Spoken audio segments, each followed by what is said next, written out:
Good morning, everybody. Coffee. Welcome to our home. We were going to have a nice, relaxing morning, weren't we? And enjoy our coffee, and we had some things come in, and it's like, okay, we got to have coffee with everybody this morning. But before we get to the pertinent information, we want to give a special shout out to our daughter, Shyla. So proud of you, sweetie. Yes. Love you so much. You know, as most of you know, she is going, to college to become a sociologist, I think it is. Yeah. And she just completed 2 courses with an A+ in both of them. The one course was Sociological Foundation and Sociological Research Methods. And she got an A+ in both of them. So that's super fantastic.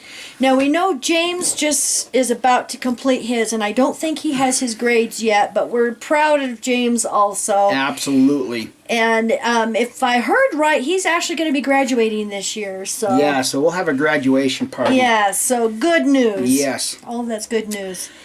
Now for bad news. Well, it's not bad news. I'm going to read a little bit more from Steve Hassan's book. Found on page 97. 97. It's under the heading, Phobias, the force that robs cult members' freedom. Jehovah's Witnesses don't have phobias. Yes, they do. Well, not only do they have phobias, but they're also in a hypnotic trance. And we're going to show that here in just a little bit. But I want to read this first. Page 97, second paragraph. What do phobias have to do with cult groups and mind control? In some cults, members are systematically made to be phobic about ever leaving the group. Today's cults know how to effectively implant vivid, negative images deep within members' unconscious minds, making it impossible for them to even conceive or ever being happy and successful outside of the group.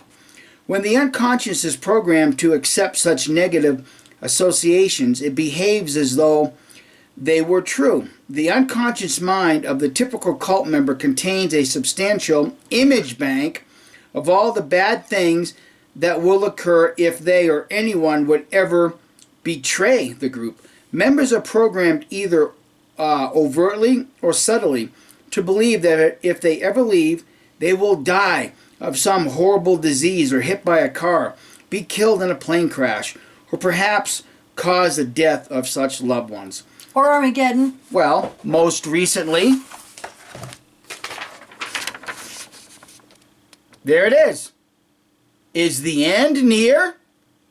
Yeah. That's the phobia that Watchtower uses to keep you under their control, to keep you in the group, to keep you in the cult. In fear. In fear. It says, yet cult-induced phobias are so cleverly created,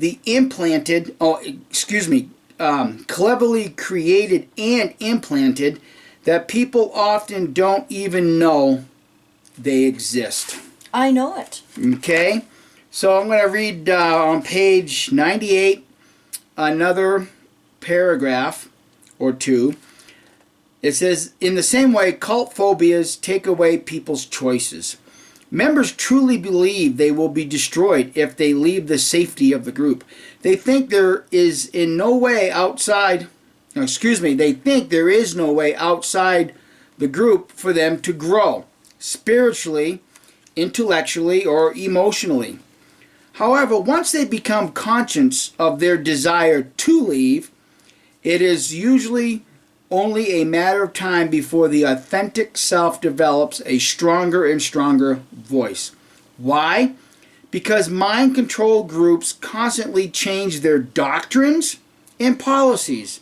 Members are constantly exiting, and leaders need to keep lying and change policies to try to maintain control. Explains the flip-flopping doctrines. Well, that's the flip-flopping doctrines.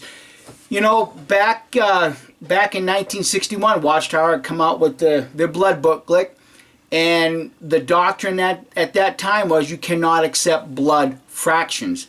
Today, a flip-flop changing of doctrine says you can now accept blood fractions. But we're going to talk a little bit about that and the hypnotic trance that Jehovah's Witnesses are in. But thanks to our source, we have now the new directive. So, interesting. And in my opinion, there is a huge change to this new medical directive. Yeah, because we have our old, what we used to call blood cards, and on the front it just said Advanced Healthcare Directive, no blood. That's all it says. This says Advanced Decision to Refuse Specified Medical Treatment, no blood. Now, what's interesting, when you read some of these cult exiting experts' writings, you will begin to be aware of the phrase undue influence. Now, it's interesting that that's a legal terminology that's being used in the courts of law, but even when we signed our medical directives way back then, you signed this, and let's see, where is it here? Well, anyhow, what I'm getting at is that, oh yeah, right here. Statement of witnesses. These are your witnesses that have to sign your medical directive. It says statement of witnesses. The person who signed this document above, which would be either Kim or I, is known to me and voluntarily signed this document in my presence. He or she appears to be sound of mind and free from duress, fraud, or undue influence. Back then in 2007 as witnesses, we didn't even notice that it said undue influence or even know what it meant. Did you even comprehend what undue influence No. was? See here, sound of mind, free from fraud. Well, back when I signed this, blood fractions were against God's law. Today, blood fractions is a matter of conscience. How is that not fraudulent? You've changed doctrine, so that becomes evidence of fraud and then undue influence. Yeah, so on the new 2015 directive, this is what it says about statement of witnesses. The person who signed this document did so in my presence. He or she appears to be of sound mind and free from duress, fraud, or undue influence. I am 18 years of age or older. So just not much of a change there. But this is an interesting point up on number 6. It says, I consent to my relevant medical records and the details of my condition being shared with the emergency contact below and or with members of a hospital liaison committee for Jehovah's Witnesses. Okay, now, this is where it really gets scary because on the old directive, it doesn't include the hospital liaison committee, and this is the problem as I perceive it. Let's say we'll use Kimmy as an example, or I'll use me as an example. I get into a horrible car wreck, and I'm in the emergency room dying.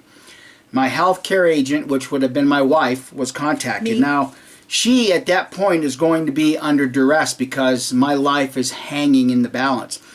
And even though she's listed as my first healthcare agent, now let's say they can't get a hold of the second healthcare agent, okay? Shyla.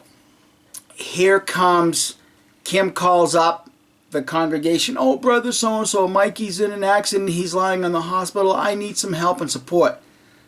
The hospital liaison committee is going to be sent, okay? Because they're now on your new medical directive, okay? So now Kim, being my wife, is all worked up. Under duress. Under duress. My life lies in the balance. The doctors are trying to convince me that he needs blood, whole blood. This is the only thing that's going to save his life. And being my first healthcare agent, and I don't care if it's your mate, I don't care if it's some brother named Joe Blow. The fact is at that point, both of those people are going to be under duress because within their hands, at that moment, is a life and death situation. How could that not put any undue stress or duress at their control? Is your life. And guess who's going to show up and be trying to convince me that I need to stay strong and not allow this blood transfusion? The hospital liaison committee. Here's the thing. Perfect strangers are now going to be deciding whether you live or die. Do you see, Jehovah's Witnesses, how that in itself becomes an undue influence?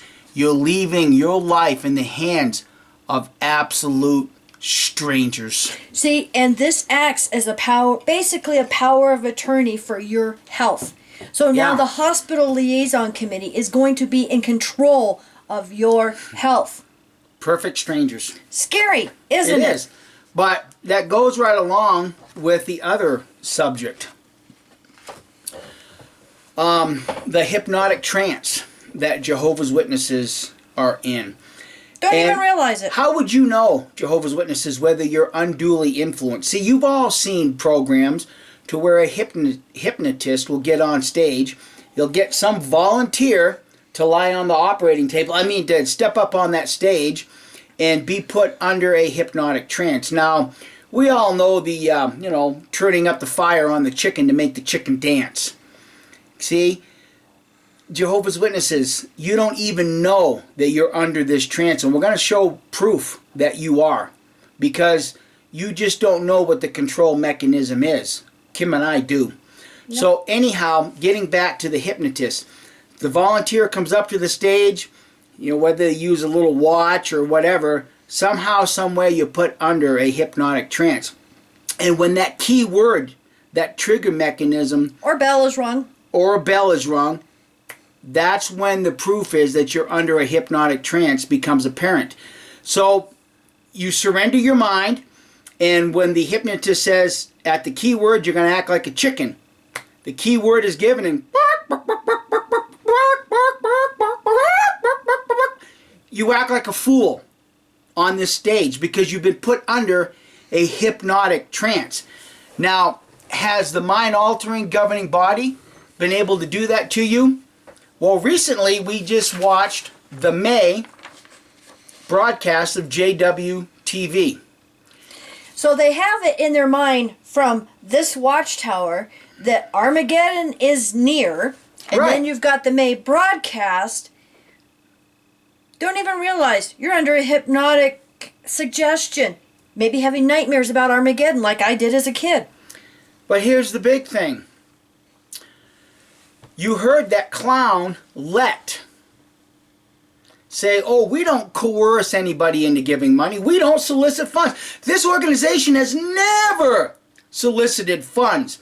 You go to your meetings week after week, day after day, month after month, year after year, and you don't realize that these meetings are putting you under a hypnotic trance. You watch JWTV, their broadcast. You don't even realize you're being put under this hypnotic trance. So Let says, he uses the key words. yeah, donate your money. God knows whether you put money in or not. Okay? But the key phrase during that broadcast was spoken. And here's the proof. Yeah. And we want to thank Carmelita because she found this on a Jehovah Witness forum. And I'm going to have to either move this over so I can see it. There we go. There we go. We'll do that just a little bit. All right, I can see it now. Good. All right, I guess, now like I said, this is a current Jehovah Witness. Yeah, this was pulled off a forum within 1 or 2 days of that JW broadcast where Watchtower says, we don't solicit funds, but we have more money going out than we got coming in. Yeah, and I should mention that similar statements like this, underneath witnesses are agreeing to this. Exactly. Okay, so I'm going to read it here. I guess we'll have to dig a little deeper now and maybe start buying less fresh food and goodies. Oh my God, what are you going to do? Buy macaroni and cheese and hurt your health now just so you can give some big, huge corporation more money? Oh, I'm going to get riled over this, I can tell. Calm down. Okay. Have a sip of coffee. About the only thing we can cut back on now to help with kingdom interest is our groceries. Oh my God. We have already done things to ensure that we are keeping our eyes simple. We've canceled our cable TV and gone to just basic local channels and our internet speed to basic. But now seeing the videos on tv.jw.org is a bit choppy. It takes extra time to load and times out a lot. So maybe Jehovah will understand if we go back to a higher internet speed. It is something to pray about. We need the broadcast to help keep us spiritually strong. So perhaps that can be part of our budget for kingdom interest. Oh my God. We are prayerfully thinking about canceling or cashing out some of our life insurance policies and using that to further the kingdom work. We know that Jehovah is speeding up the work and Armageddon can be here any day! Exclamation point. The world is just so terribly wicked. You can just feel Satan's spirit everywhere. And with Jehovah's day upon us, it's probably silly to be paying extra out of what little we already have for life insurance now that we are so close to the end. Okay, I just want to add, this is exactly the same kind of crap we were seeing pre-1975. People were scared. Oh my God, Armageddon is any day now. Let's sell our house in Pioneer and send the money to Watchtower. Just keep a little bit, just to keep us going, till the end of the year. See, that broadcast, there was a trigger mechanism. You make a good chicken. Thank you. See, you're giving up more money. Now, the only place that this JW can really come up with any extra money is you got to give up your food, or give up or cash in your life insurance policy. Stupid. See? Stupid. You're the dancing chicken on the fire. See, Jehovah's Witnesses, these clowns have already programmed you under a hypnotic trance to give up more of your money whenever they demand it. And you're doing it. As the video that we did, Jerry Jones did the video also. Within a couple of days of that broadcast, you have a congregation that gave up $13,000.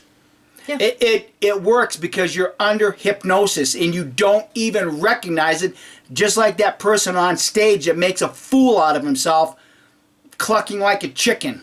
Yeah, and when you stand back and you're looking towards the witnesses, guess what? You look like that stupid dancing chicken on stage. Yeah, the governing body will speak it. And you'll do it because you don't even recognize that you're under a hypnotic trance, and you don't even recognize that cults use phobias. Yeah. Armageddon is just around the corner. And if you is the end near? And if you don't think that it is part of your subconscious, if you've had a dream, a nightmare about Armageddon, it's in your subconscious. Yeah, it's there. Yep. And you don't even recognize it, that you're being manipulated. Yeah, or you don't even have to have a dream. We've talked to several people who are just on the brink of coming out. And they have said, oh, but, if I leave, what if Armageddon comes? Am I going to die at Armageddon? They still have this fear. Yeah. So this is in your subconscious. This is implanted in all of our subconscious. And we don't even know it. And in a life and death situation, you're willing to surrender these decisions to the hospital liaison committee, perfect strangers. You don't have a clue who these men are. These men you've probably never even had a glass of wine with. You've never even broken bread with. But yet, you trust them implicitly with your end of life decisions, because when you're on that table and blood's coming out and the doctors are saying the only way your life is going to get saved is with a blood transfusion. See, the thing is, Jehovah's Witnesses, is that maybe it appears to be against God's law, but God's law got changed. See, God's law got changed. Because now on the medical directive right here, number 3, regarding minor fractions of blood, A, B, and C. I refuse all. I accept all. I want to qualify either 3A or 3B. So see, this isn't God's law to refuse all now. Now you have a choice. So how, does God's law change? It doesn't. So, I guess we'll say goodbye and...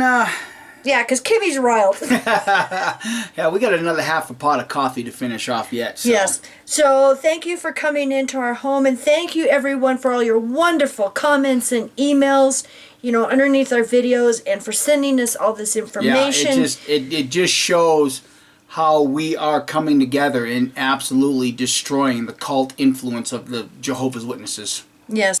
Okay, so while we were editing this video... Oops. Oops! I guess I was so riled that we forgot to mention a documentary we watched just last night. And it is History's Mysteries, The Inquisition. And oh my goodness, we got riled, didn't we, Mikey? Well, history teaches us that was a very dark age in man's history. And, the Inquisition wasn't just the Spanish Inquisition. It was something that lasted over several centuries. And one of the things that Jehovah's Witnesses, if you dare to watch this, I really want you to watch it with soundness of mind. I don't care if you have to drink 4 or 5 cups of coffees. Wine. Pinch yourself several times and make sure that you're awake when you watch this, because as you're watching this, listen to key words. Listen to what the control mechanisms were that those religious leaders were using back then, and connect how many similarities to the Watchtower Bible Tract Society to what they're using today. Yeah. Now what I'm going to do is I'm going to put the link to the first one down below in the description here, because it is on YouTube. And it's in 9 parts, right? It looks like, It looks like 9 parts, because it's like an hour and 40 minutes. I mean, I was starting to doze off a little bit during the Spanish Inquisition, but it was really interesting because there were so many similarities between what witnesses and cults do and what was going on with these inquisitions. And I mean, it was really disturbing, because the only difference we could see is that nowadays, most cults like Jehovah's Witnesses and, Mormons and stuff, don't actually burn people at the stake. And their torture is not physical, it's emotional. It's emotional. Torture. But I mean, when you're thinking of it in those terms, it is so similar of what was going on. And they were even explaining that the misconception we all have about the torture devices used back then, there were very, very strict rules put into place as to who they could torture, who they could not. The very second blood started pouring, the torture had to stop. It had to stop, because it went against their religious convictions. So it's really a good documentary, and it's an absolute eye-opener if you're a Jehovah's Witness. Start connecting the dots, because as far as I'm concerned, this is just a Watchtower Inquisition of what they're doing to us today. Yeah, it was interesting because like the popes and the cardinals and stuff didn't get their hands dirty with any of this. They had inquisitors. And it's like, oh my God. Elders? The governing body doesn't want to get their hands dirty, so they send their inquisitors, the elders, to handle, these judicial hearings. And I mean, the similarities between the two trials, two type of trials, was just uncanny, because back then, if you had an opinion or a beef about somebody, you could go and present this testimony, and it was taken. This hearsay was taken as evidence. Well, the thing is they even mentioned the 2-witness rule. Yeah. Yeah, and it's just uncanny how many similarities were, that you can connect between what happened during the Dark Ages and Watchtower today. Yeah. So Jehovah's Witnesses, if you dare, watch it with an open mind.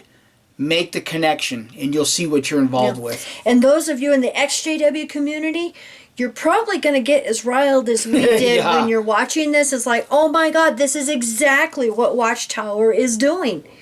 So, and it is funny because the experts in this documentary, towards the end, he even says, this wasn't a unique one-time thing. This has been going on all throughout man's history, even today. Yep. And so anyway, hopefully we can get this uploaded and edited before we think of anything else. Bye. You all have a great day.